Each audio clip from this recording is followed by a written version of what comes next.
Dans le couple. Moi, j'aimerais vraiment en savoir davantage. Stéphie, vas-y, on t'écoute. Ok. Alors, à force de vivre ensemble, on prend souvent de vilaines petites habitudes. On devient frère, hein? Oui, on ne cache plus ce qu'il y a à cacher, malheureusement. Cela peut être tout à fait naturel de se promener nu devant son partenaire, mais il faut savoir un peu doser. Alors, se déshabiller devant son partenaire une fois en passant, ça passe. Risque de me répéter.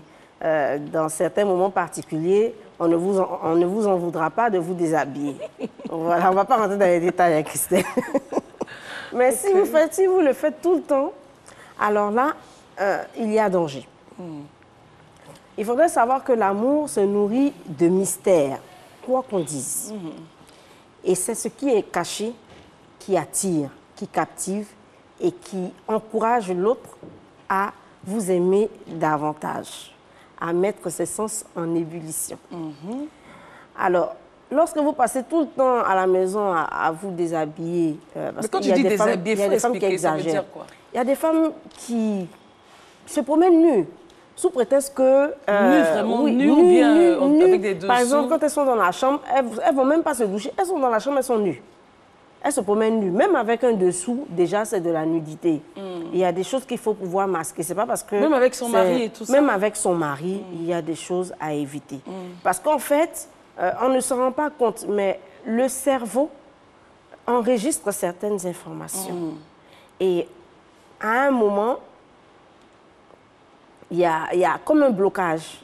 Il y a comme un blocage dans le cerveau. C'est-à-dire que même à force de se mettre nu, voilà. À un moment donné, quand le monsieur te voit, il n'y a rien. Ça ne lui dit rien.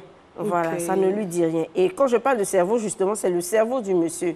Voilà, c'est le cerveau du monsieur. Et donc, le cerveau envoie les mêmes sensations. Donc, comme tu l'as dit, ça ne dit plus rien au monsieur. À la limite, c'est comme le mur d'une maison ou le décor d'une maison. L'homme a besoin...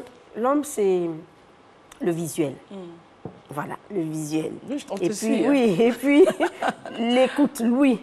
Donc, quand il ne retrouve pas ce qui peut motiver ses sens par le visuel, il ira forcément ailleurs. Et puis, je voudrais ajouter qu'il faut savoir jouer avec la nudité, être créatif, comme par exemple porter de temps en temps de nouvelles culottes. Ça fait plaisir, monsieur aime ça. Pensez toujours à susciter la curiosité de votre époux. Voilà, c'est le dernier message que je vais donner. D'accord. Comment gérer ça avec les enfants, la présence des enfants, Stéphie?